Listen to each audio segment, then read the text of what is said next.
So last week, one of my son, who's watching at home with my wife and my daughter, one of Zeke's school projects at Kitchen Table Academy, also known as homeschool, it was to plant a seed and to watch it grow. So last Sunday, we got him a small pot. We got him some pot soil to put into that pot, and he put the seeds into the dirt. And now both pots are currently sitting outside in the sunlight, drinking in the rain of last week. And Lord willing, Zeke will get to watch his plants grow.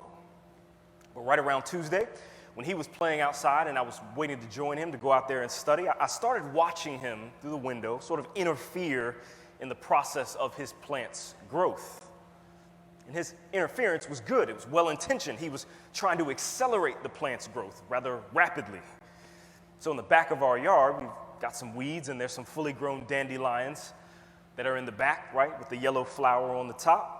And so what he does is he reaches down and he pulls up the flowers from the soil, along with part of their stem, and then he runs and inserts the flowers into his pot soil, these pots that are at the front of the yard. And he does this like 4 times, and I'm watching him. He does this 4 times, and then right after that, as I come outside, he walks up to me and says, "Dad, look." He says this jokingly, "Dad, look how my plants have grown." To which I tell him, right, it doesn't work like that. He's like, I know, but look, can you just imagine if they grew that quickly? Well, thinking about that and watching him, I think that's how the Christian life works too, or how I know I see the Christian life working as well sometimes. And maybe you do this as well. Sometimes people refer to the Christian life as what we see here in Romans chapter 8, verse 4, when it talks about life in the Spirit, or living in accordance with the Spirit, those who walk according to the Spirit, or by the Spirit of God's guidance or leadership. And God's Spirit, we know, is the promise for everyone who trusts in Jesus' sacrificial work in our place for our sin. That's what Jesus has come to do, to give us God's Spirit to live within us, to guide us, and to lead us. So God commits to putting his Spirit within us like seed in the soil, to transform our desires and to cause us to walk in his ways, as the book of Ezekiel 36 says. And so even though we might believe this, right, even though we might affirm this truth with our minds, at times we still, if we're willing to admit it, we run to the back of the yard picking up dead flowers, and then we try to put them in the soil to make it appear as though something's happening within us, that we're doing something in the Christian life that's meaningful, that's acceptable to God. Many times as Christians, we are functionally more committed to doing than being. And both of these things are important. As followers of Jesus, we do. Our behaviors are changed. Our attitudes are changed. There is action involved. But living according to the Spirit is more about being. It's more like the seed that's planted in the soil rather than our planting dead flowers on top of it. And so that's what we're looking at today in this passage. And we're trying to answer the question particularly, what does it mean, right? In light of Jesus doing for us what we can't do for ourselves, what does it mean in light of him taking our guilt, our penalty on himself, forgiving us, giving us acceptance before God? If this being made righteous, as Romans 8 talks about, is for people who do not walk according to the flesh, but according to the Spirit, then what does it mean for us to walk according to the Spirit? That's the question that we're asking and trying to answer in this passage today. And so Romans chapter 8, verses 5 through 9 is this series of comparisons between living according to the flesh and living according to the Spirit. And so what we want to do today is we want to make our way through each of these comparisons, these 3 comparisons that we'll see here in verses 5 through 9, to try to get a better understanding about what it means to live according to the flesh or to live according to the Spirit. So overall, the main point that we want to see here today from these verses, the main point that we want to see is this: if God is for us, right, the title of our series, if God is for us, then it means that he is committed to changing the deepest part of us. If God is for us, then it means that he is committed to changing the deepest part of us. So we're going to see that in these 3 comparisons. Comparison number 1. Last week we ended by stating what Jesus does by becoming a sin offering for us, bearing the punishment of our sin in his body. And he does this for people who walk and live in alignment with God's Spirit and submission to God's Spirit. What that means is that Jesus does this for people who see God's law and who then see ourselves and see how we can't fulfill God's law. We can't be righteous. We might desire to do it, as Paul talked about in Romans chapter 7, and yet we can't ever seem to get it right because there's another law, there's another power of sin that exists within us. So because of Jesus, the promise of no condemnation, no guilt, no judgment is for us. For those who don't walk according to the flesh, but who walk according to the Spirit. And it's those who have placed our faith and our trust in Jesus. We're the ones who feel the freedom and the life that comes as a result of not having to worry about whether or not God is going to punish us whenever we mess up again and whenever we sin.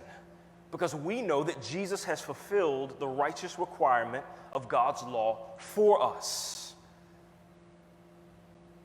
But there's an alternative. For people who live according to the flesh, this promise of no condemnation, it's not for them. And it's not that God is holding out on them. They don't want this promise. They don't value it. It doesn't mean anything to them. They can't appreciate it. Their eyes, as we talked about last week, aren't looking to God's law and then looking at themselves and seeing their weakness and their inability. Rather, they only look at themselves. They see themselves as a standard. They see themselves as the only way to knowing and finding life and joy and satisfaction and peace. So how they live and what they desire isn't determined by God, it's determined by them. And that's what Paul means here when he says that this is what it means to live according to the flesh. And another word or phrase that communicates living according to the flesh is our sin nature. Our sin nature. What that means is that our sin nature is the very core of who we are, and it's the way that we all come into this world born into sin, shaped in iniquity, as Psalms 51 says. So we said it last week and sometime before in this series, but the idea of our sin nature communicates more about who we are at our core rather than just what we do and our behaviors. It says more about the disposition and the attitude that's at the seat of our lives than merely our external behaviors and our actions. Our sin nature communicates who we are as fallen image bearers of God. It's our nature. So when we think about nature and the nature of something, nature is why birds don't make you coffee in the morning. Nature is why plants don't grow from the stem down or from the flower down, but from the ground up through seeds. Nature speaks of design and hardwiring, design that is fixed and unchanged. And if we did see any of these things take place, right? If birds became baristas, then that would be an exception to nature, what we would call unnatural. But if something or someone came along and acted on something, if it acted on birds and then turned them and transformed them into baristas, or if it acted on a dead plant and caused it to become alive and start to grow again, then we would call that supernatural. Something powerful outside of what's natural would act on either the bird or the plant and functionally change or transform something about it. So when we talk about nature and our sin nature, we see that all the way back in Genesis chapter 3, because of the selfishness and disobedience of our first parents, Adam and Eve, we see, and even Paul talks about this in Romans chapter 6, that sin entered the world and it fundamentally changed them at the core, at the very seat of who they are. They neglected God's righteousness and his requirements, his law and his power and his authority, and they chose to put themselves in that seat. So subsequently, and even consequently, everybody who comes into this world functions in the exact same way. We choose ourselves over God. That is our mindset, as Romans 8 communicates here. And it's from this disposition, this attitude, this mindset that our lifestyle and our behaviors and our actions flow. We don't sin and then become sinners. No, rather, it's because we are sinners that we sin. And the Bible communicates to us the reality that we can't change this about ourselves any more than the leopard could change its spots. This is our fallen nature. It's not how God originally designed us, but it's what sin plunges us into because of the disobedience of one man, as Romans 6 says. So again, this doesn't mean that because of our sin nature, we're always doing explicitly bad and evil things and that we're unable to do things that appear good. People do good things all the time, right? Feed the homeless and build hospitals, help their neighbors.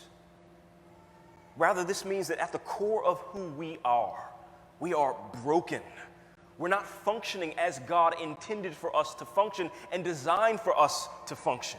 The motivation behind everything that we do, both good and bad, isn't God's glory. It's not honoring God. It's not seeking God. Rather, it's seeking ourselves. It's seeking our purposes. And so that's what it means, essentially, to live according to the flesh. In Romans chapter 8, verse 5 says that's what's behind the living, or that mindset that's set on things of the flesh. So again, we act out of who we are. So what are the things of the flesh? What are the things of the flesh? Well, they're our desires. They're what our senses crave and dictate to us, telling us that this is what you need for life and enoughness. Whatever that may be. Relationships, sin, pleasures, careers. What our senses crave and dictate to us that we need for life and enoughness.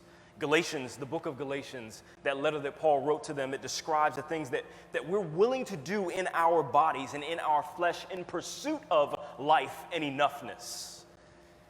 Galatians chapter 5, verse 19 says this. It says, the works of the flesh. Essentially, the manifestations or the expressions of our sinful nature, the things that flow out of that core that are looking for life and satisfaction and enoughness. The works of the flesh are obvious. Sexual immorality, moral impurity, promiscuity, idolatry, sorcery, hatreds, strife, jealousy, outbursts of anger, selfish ambitions, dissensions, factions, envy, drunkenness, carousing, and anything similar. These are the external behaviors or the results, the works that flow from who we are. The things that we do in pursuit of life and peace and satisfaction and joy. So many times we look at this as the do not do list, right? These bad behaviors. But let's not get solely stuck on the behaviors. These things are the fruits of a root that is buried deep within us. It's not just about not doing these things, right? It's about addressing the very thing that causes these kinds of responses. Again, a sin nature that is set on ourselves being our own law and our own standard. And our satisfaction and enoughness as being our only aim. The prioritizing of ourselves. Our sin nature will cause us to respond in this way. Again, in explicitly bad and grievous ways, things that we see in this list, but also things like envy, dissensions and divisions. Selfish ambition springs from this root. So if we just take a look at the world around us, One example of the way that we see these things is in the promotion of the sexual ethics that we see taking place in our culture. These kind of things are rooted from a place of what? We hear it and see it all the time, right? I'm in charge. I'm in charge of me, my body, and whatever I do with my body or however I feel in my body.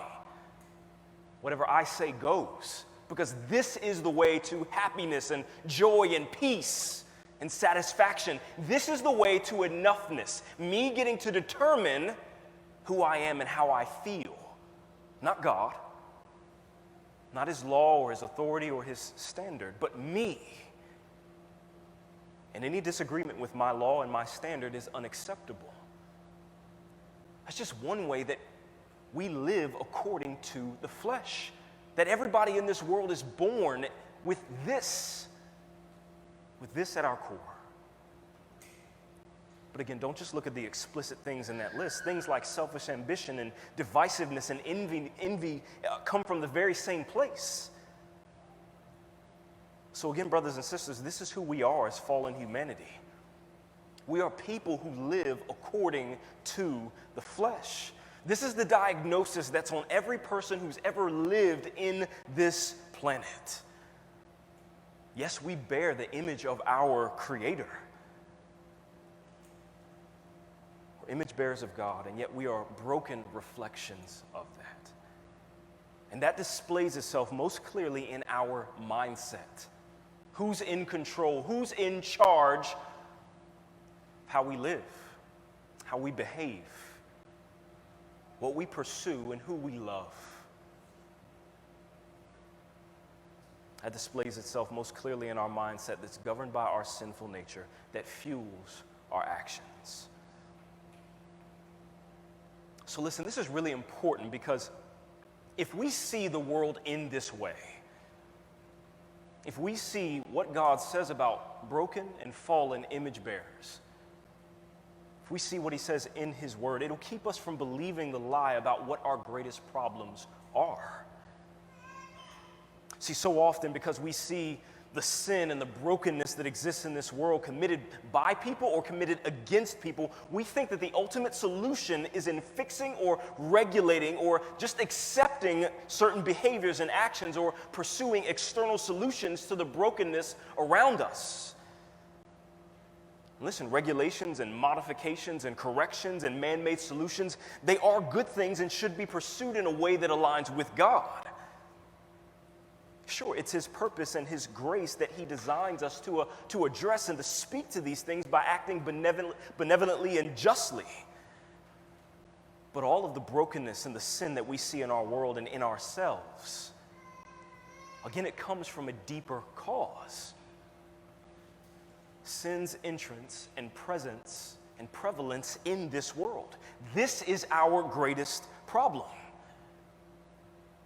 So although modification and regulation and all those types of things are good, transformation is the only true and permanent solution. We need a nature change. We need something supernatural to break into our lives and to transform the thing that's at the very core of us, that causes us and everybody in this world to act and respond and to behave and to think the way that we do. Transformation is necessary. And the good news is that this is what God does through Jesus. He sends his Son into this world to do what we cannot do for ourselves. We cannot change or transform ourselves. Something supernatural must take place.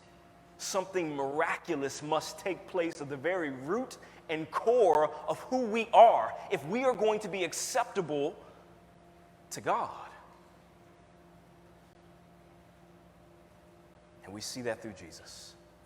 He comes into this world, and by God's power, he transforms all who trust in him by faith. He gives us, as we've talked about the last few weeks, as a heart surgeon, he gives us a new heart with new affections and new desires that cause us to love God and to respond to him when we formerly didn't want anything to do with God. And as a spirit surgeon, He puts his spirit within us, right? And as Ezekiel chapter 36 says, he causes us to walk in his ways, to obey him when we formerly couldn't do that in our own power, in our own effort. When we didn't want anything to do with God, he supernaturally and powerfully intervenes and transforms the thing that's at the very core of who we are. This is the good news and the message,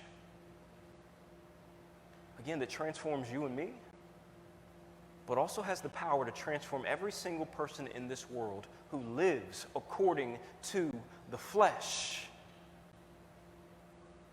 and cannot change or transform themselves. It matters that we see the world in this way, brothers and sisters, because God has a solution to the problem of sin that plagues and affects us all. So verse 5. Verse 5 goes on to say and tell us that there's an alternative to living according to the flesh. But those who live according to the Spirit have their minds set on the things of the Spirit. So the same principle is true. Living in a way that's aligned with God's Spirit comes from having a disposition or an attitude that's informed and submitted to God's Spirit. We can see that this isn't just about flipping a switch and just changing your behavior or subscribing to a religion or a set of ideals that you now practice when you once formerly did things differently when you were living in the flesh. Again, this is a new nature. We can only live according to the Spirit when the Spirit has been put within us, when God puts his Spirit within us. Again, this implies that something supernatural and transformative has taken place in the core of a person that causes us to think and desire and live differently. That's what it means to be a Christian, brothers and sisters. To have a new nature within us. Again, not just to switch religious teams, not to take the dead flower of ourselves and to put us into different soil and hope for a different outcome. No, but it's to have a different disposition planted at the very core of who we are that's aligned to God and who he's revealed himself to be. And again, that only comes from God's miraculous and supernatural power that he works in causing us to be born again. Where Jesus says, as the Spirit blows like a wind on our hearts, making us alive when we were formerly dead and unresponsive to God.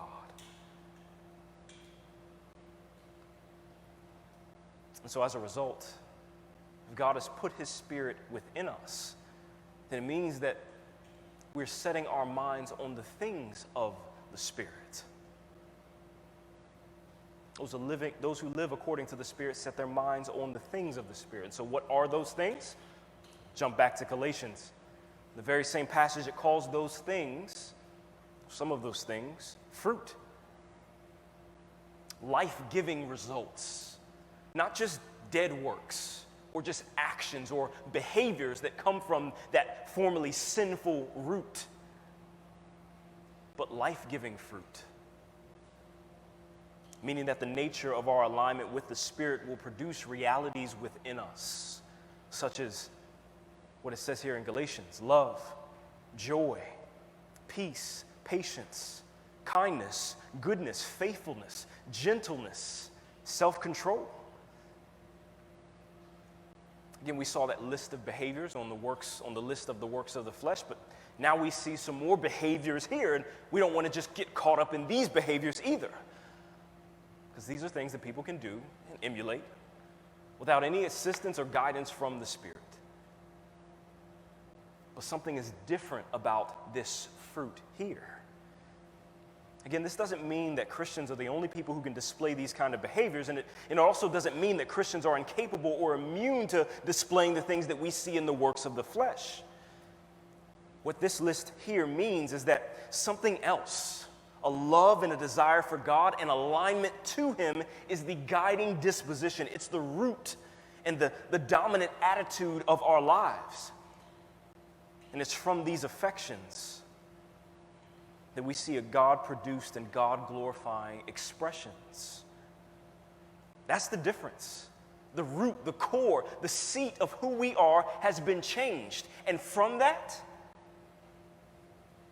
we see these realities that align and flow from the very character and nature of God.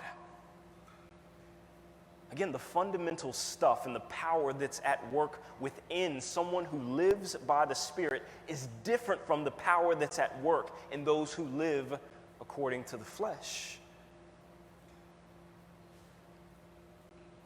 This is what it means to be a Christian, a follower of Jesus. Not simply that our behaviors have changed, but at the very core of who we are, self no longer sits on that throne. God does. God's Spirit guides us. He leads us. He points us to the reality of who God is and who He's revealed Himself to be. And He causes us to walk in God's ways, to love and desire God. Not with a fear, a cold fear of the law, or fear of His punishment, or His rejection, but a love that says, because I love Him, because He has saved me, because He is worthy of praise and adoration, I'm going to walk in His way. I'm going to obey and follow Him, because this is the way to life. And that points to comparison number 2. The next comparison speaks to that, or essentially to the results or the outcome of these mindsets. The mindset of the flesh and the mindset of the Spirit. It's where these realities and these expressions that we see in these lists, it's where they lead to. Verse 6, it says, "Now the mindset of the flesh is death, but the mindset of the Spirit is life and peace." So to put it simply, the outcome of living with the disposition and the mindset of the flesh we see is death. Those works, they lead to death, fruitlessness. The mindset of the flesh is death, and it's always been death. If you flip over one page in from Romans chapter 8, you see Romans chapter 6. It makes this point repeatedly. If we offer ourselves to sin, Paul writes that it leads to death. He also writes that the outcome of being enslaved to sin is death. And then he goes on to say in Romans 6:23 that the wages of sin, what sin pays you for doing what it is you do and following it, what you earn by committing sin, is death. Death, death, death. And brothers and sisters, that doesn't just mean that you'll stop living and then lie in the ground one day. And what Paul means here is that this is a spiritual reality and a status that we face, and that we live under this eternal condemnation and punishment from God, both right now and forever. This is spiritual death, spiritual deadness. It's to exist in unresponsiveness and deadness to God, void of the life that He intends for us to experience. It's to function and live in this world in a way that God never intended for us to. And it's to meet His judgment and His punishment for living in that way. So listen, all death isn't physical. Paul's not just talking about not living anymore, not physically living. We can exist right now in spiritual deadness by not knowing and experiencing the life of God that He created for us to know.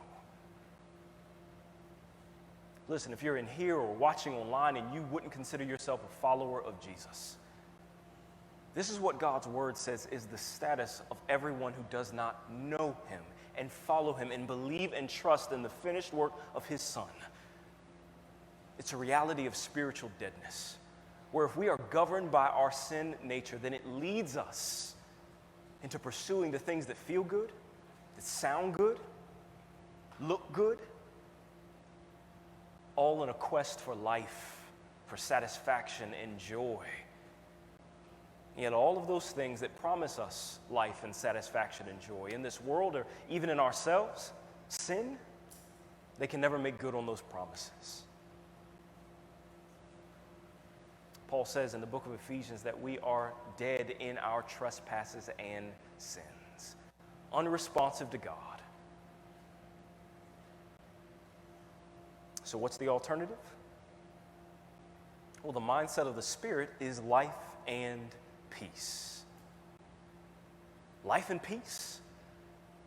That's where following the Spirit and living according to the Spirit leads. Which means that when God's Spirit has been supernaturally placed at the seat or the core of our lives through our faith in Jesus, giving us a desire to love and obey God, then it means that we will know God's life and God's peace. We'll know that and experience that in a somewhat veiled way right now in this world that we live in that's fallen and broken. God gives this to us. He puts this in us by giving us His Spirit when we believe and trust in Jesus. Life and peace that we could never earn. That we can know with full assurance right now that we have. We're not working to earn it. We're not seeking out different things in this world that could never make good on their promises. No, we have this life and peace in Jesus. So think about the difference in between these two outcomes. Think about when both of these realities put their feet on the floor on Monday morning and go out into this world. Think about how they're living.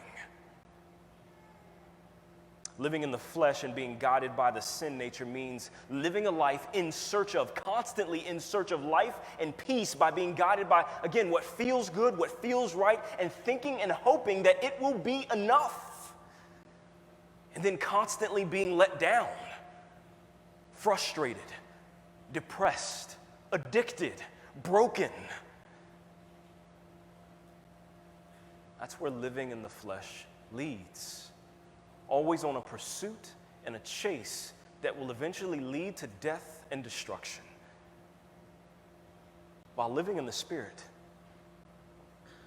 again, it means already having the very life and peace of God that we were intended and created to experience existing within us. Not because of anything we've done or haven't done, but because of the grace and the mercy and the love of God displayed through Jesus. It's having eternal and abundant God-given life and peace, and then living out of that. Living from that reality. Living without the pressure or the burden of trying to squeeze life and enoughness out of things that could never deliver it. Think about how you could enjoy your career, your family, your relationships, the pleasures in this world, when you are not looking to them ultimately for life and enoughness and peace and satisfaction. But you say, whether I have these things or whether I don't have these things, God is enough. I have the life of God in my soul. I love Him. I desire Him. In His presence there is fullness of joy, and at His right hand there are pleasures forevermore. I'm not trying to earn that. Whether the rest of my days are filled with suffering and affliction and pain, or whether they're filled with joy and satisfaction, I have God. That's what it means to have the very life of God in our souls right now. We have peace. We have joy. We have what we were created to experience. Again, one road is a dark path filled with a bunch of broken and painful realities that eventually leads to destruction and judgment. And the other way is a bright path with clarity, a bright future, a hope. Although it's not without troubles in this world, but we can know that we have an unimpaired, undamaged, and whole life and peace with God. That when we are living according to the Spirit, we might have troubles, but no worries. We might have pains and problems, but no unshakable fears. God is for us and with us. In the biggest way that He's committed Himself to us is by giving us His Spirit within us. The book of Ephesians chapter 1 talks about this being sealed with the Spirit. This engagement ring is how it's more literally translated, that God gives us to show us that he makes good on his promise, to see to it that we will have life and peace. Last comparison, and we'll wrap up here. So we've seen the difference between the living of those who have their minds set on the flesh and the Spirit. We've seen the result of those who have their minds set on the flesh and the Spirit, but now Paul presses in a little bit more back on nature. Nature and the kind of relationship that we have with either our flesh or with the Spirit.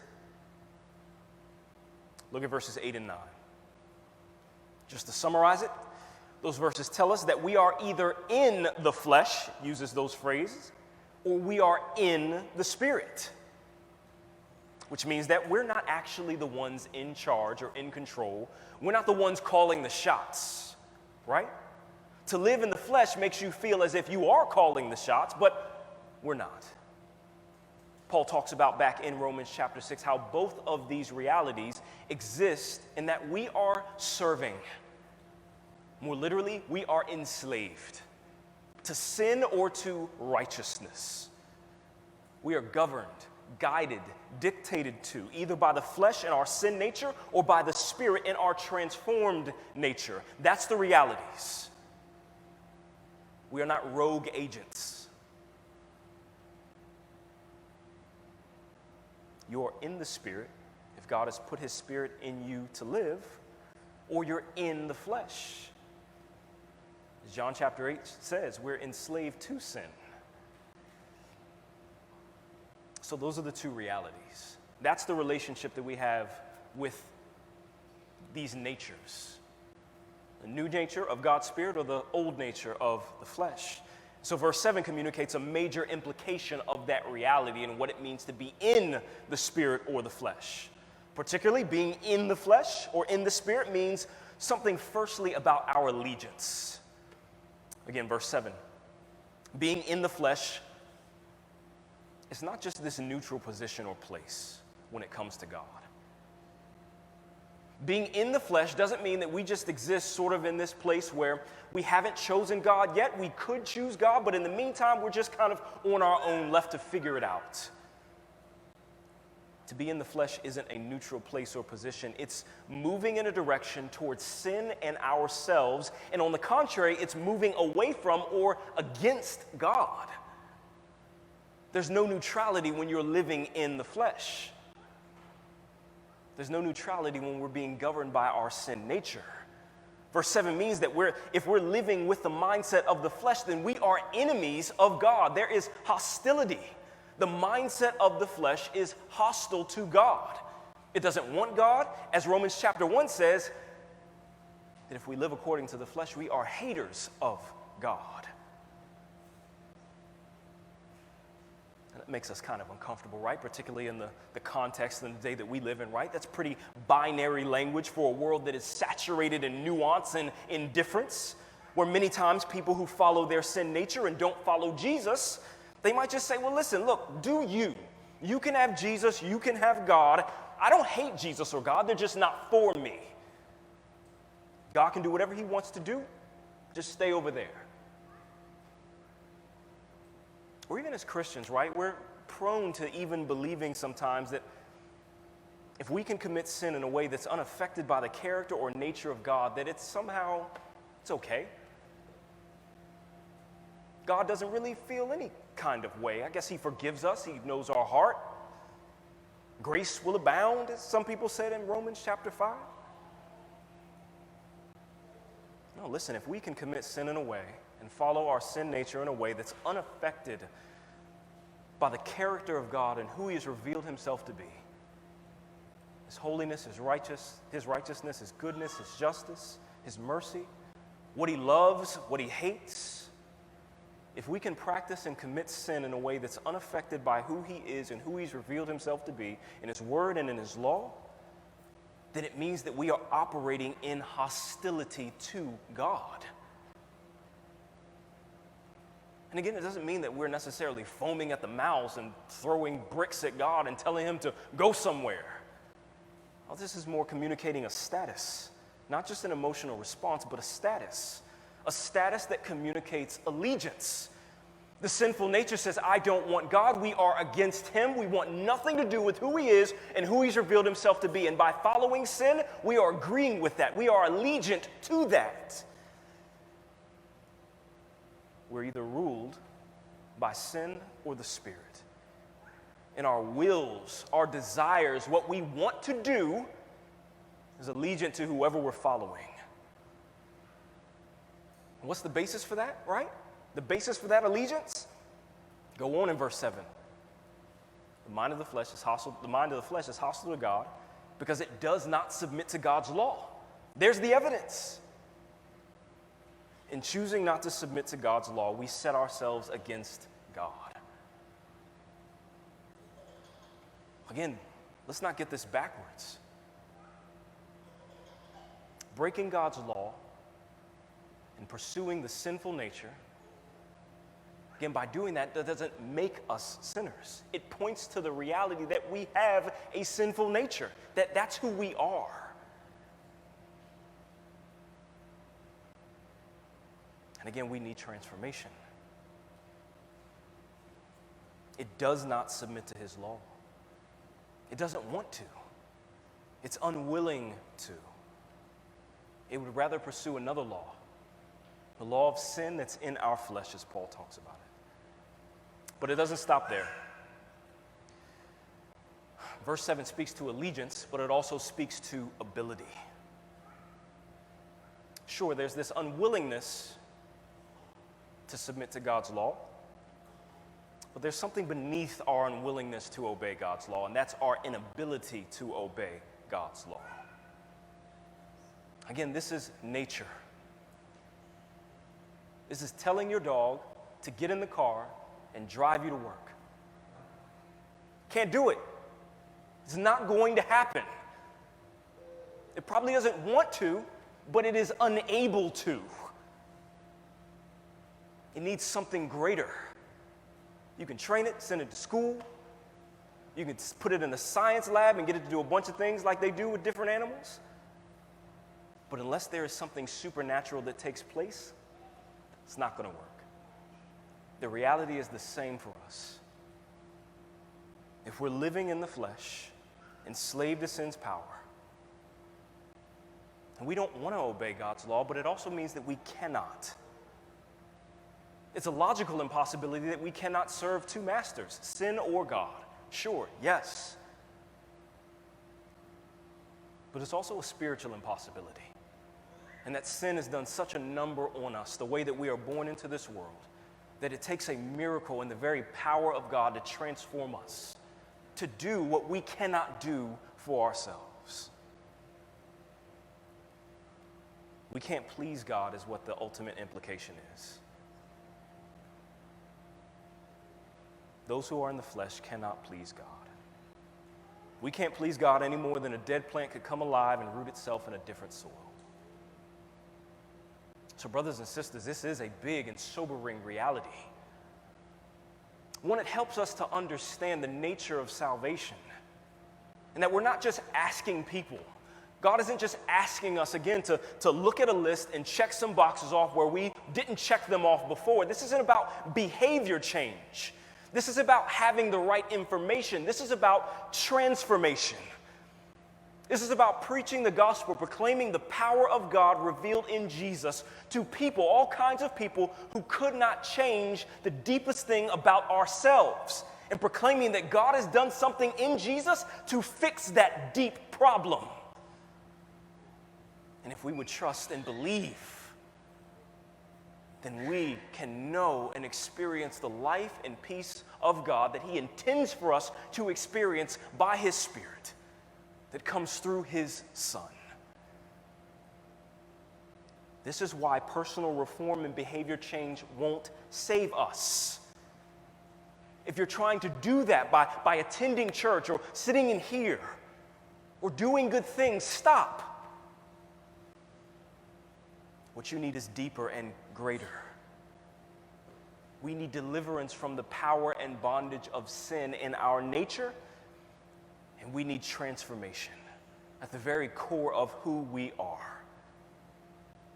Transformation that delights in God, that loves God, that wants to obey Him, that's free from the penalty and power of sin. And that even when we do sin and fall short, the desire is still there. The love of God is still within us, poured out in our hearts through Jesus. And we get up and we keep walking in alignment with who God is. Something's different about us. We can no longer disobey God and pursue our own direction and live under our own power anymore. It doesn't feel the same. We've been made new. God gives us that gift through Jesus. He has pleased God when we could never please God in the flesh. He has lived perfectly in our place when we lived imperfectly. He has sacrificed himself as a sin offering, bearing the punishment of our sins. For all of these things that we did in living in the flesh, he bore them on himself, on the cross.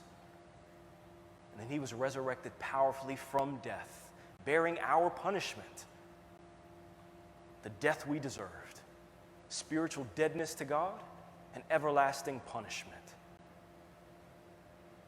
Jesus took that for all who believe and trust in him, so that we might be able to live with the life of God in our souls and with the peace of God, knowing that he is for us and with us forever.